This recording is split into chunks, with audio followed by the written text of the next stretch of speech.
Maka tersebutlah di negeri Kobat Syahrial, seorang raja bernama Indra Bungsu yang masyhur akan adil dan bijaksananya. Baginda pun berdoa kepada Allah Subhanahu wa Ta'ala agar dikurniai zuriat yang bakal menjadi pewaris takhta kerajaannya. Berkat doa baginda itu, maka dikurniakanlah 2 orang putera, yakni Shah Peri dan Indra Bangsawan.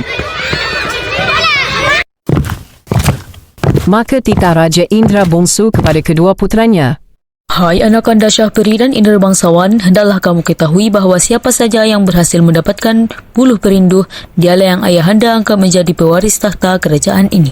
Mendengar titah itu, maka sembah Shah Peri dengan penuh hormat, Daulat tuanku, titah ayahanda hamba junjung. Hamba rela mengembara jauh demi melaksanakan amanah ini. Indra Bangsawan turut menyembah, katanya, ampun tuanku, Patik bersedia berjuang dengan segenap daya upaya demi menyempurnakan titah ayahanda. Maka berangkatlah kedua putera raja itu memulai perjalanan dengan tujuan mencari buluh perindu. Hatta, tatkala Shah Peri tiba di negeri Antah Birahi, dilihatnya seorang puteri bernama Puteri Ratnasari yang sedang diserang oleh seekor burung Garuda yang besar lagi bengis. Maka Shah Peri pun mengangkat busur panahnya yang sakti lalu berkata, Hai burung Garuda, jangan engkau sakiti manusia yang tiada berdaya. Bersedialah untuk menerima balasan.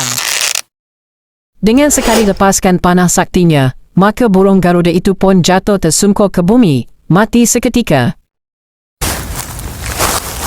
Puteri Ratnasari yang terselamat itu pun menundukkan kepalanya dan berkata dengan lemah lembut, Ampun tuanku, hamba mengucapkan syukur kepada Allah dan terima kasih kepada tuanku yang telah menyelamatkan nyawa hamba. Maka Shah Peri pun menjawab, Tuan Puteri, janganlah bimbang lagi. Beta kini berada di sisi Tuan Puteri. Siapakah gerangan Tuan Puteri dan apakah gerangan yang membawa Tuan Puteri ke tempat ini? Puteri Ratnasari memperkenalkan dirinya dan menceritakan penderitaannya. Shah Peri, yang terpesona dengan kecantikan dan kelembutan sang puteri, akhirnya mengambil keputusan untuk menikahi Puteri Ratnasari.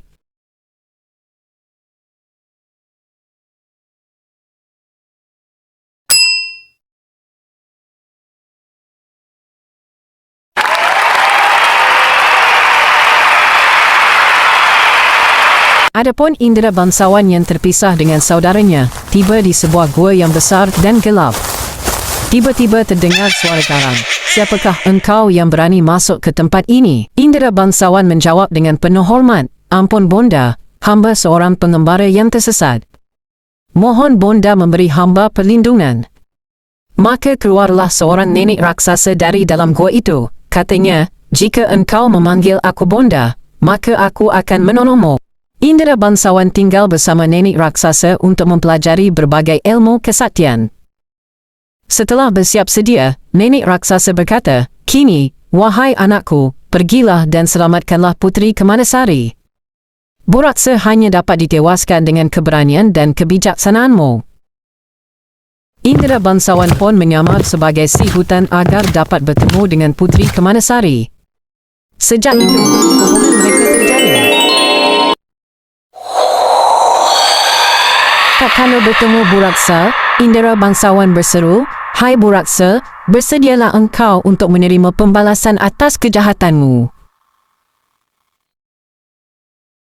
Maka terjadilah pertempuran yang sengit. Dengan bantuan kuda sakti, akhirnya Indra Bangsawan berjaya dengan Buraksa.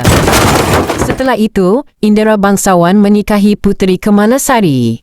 Namun, keduanya sempat mengalami sakit parah akibat ulah dari adik Buraksa.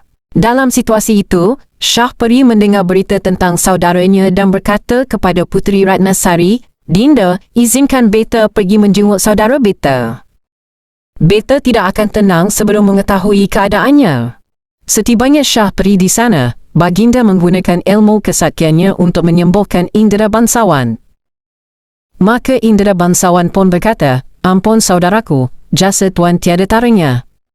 Hanya Allah yang dapat membalas kebaikanmu.